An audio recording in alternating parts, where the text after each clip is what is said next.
राम सेतु का निर्माण और गिलहरी का योगदान। समुद्र के किनारे एक विशाल दृश्य फैला हुआ था। लंका सामने थी, परंतु बीच में अथाह जलराशि थी। भगवान श्री राम, लक्ष्मण, सुग्रीव और पूरी वानर सेना समुद्र की लहरों को देख रही थी। लहरें गर्जना कर रही थीं, मानो चुनौती दे रही हूं, मुझ पर विजय पाओ, तभी आगे बढ़ो। सुग्रीव ने गंभीर होकर कहा, प्रभु, रावण की लंका तक पहुंचना कठिन है, पर यदि आप आदेश दें तो हम सब मिलकर समुद्र पर सेतु बना सकते हैं। राम मुस्कुराए और बोले, जब सभी मिलकर काम करेंगे तब कोई भी बाधा असंभव नहीं रहेगी। वानर सेना ने उत्साह के साथ जयकार लगाई और काम में जुट गई। कोई पर्वत से पत्थर तोड़कर ला रहा था, कोई लकड़ियां काट रहा था, कोई उन पर राम नाम अंकित कर रहा था। अद्भुत दृश्य था। जैसे जैसे पत्थर समुद्र में डाले जाते, वे डूबते नहीं बल्कि तैरते जाते और धीरे धीरे जुड़कर सेतु का आकार लेने लगते। वानर वीरों की मेहनत देखते ही बनती थी। वे एक दूसरे को प्रोत्साहित करते, जोर लगाओ भाइयों, प्रभु का काम है, हम सब मिलकर इसे पूरा करेंगे। इसी बीच एक छोटी सी गिलहरी दौड़ती हुई आई। उसका शरीर नन्हा था, पर मन में अपार श्रद्धा थी। उसने चारों ओर देखा। वानर वीर विशाल पत्थर उठाकर ला रहे थे। गिलहरी सोचने लगी, मैं इतनी छोटी हूं, बड़े पत्थर तो नहीं ला सकती, पर प्रभु का काम हो रहा है और मैं निठल्ला कैसे बैठूं? मुझे भी कुछ करना होगा। उसने रेत पर लौटकर अपने शरीर पर छोटे छोटे कण चिपकाए और समुद्र किनारे जाकर उन्हें झटक दिया। बार बार वह यही करने लगी, रेत उठाती, समुद्र में डालती। वानरों में से कुछ ने उसे देखकर ठहाका लगाया।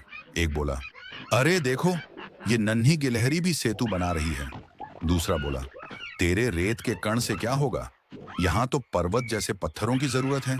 तीसरे ने व्यंग्य किया, कहीं ये रेत के कण सेतु को कमजोर न कर दें। सब हंसने लगे। गिलहरी पर हंसी का निशाना साधा गया, पर वह रुकी नहीं।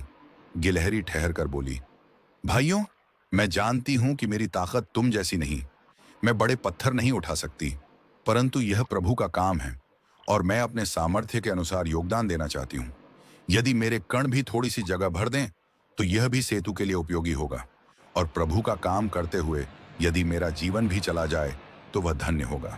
गिलहरी की यह निष्ठा सुनकर कुछ वानर चुप हो गए।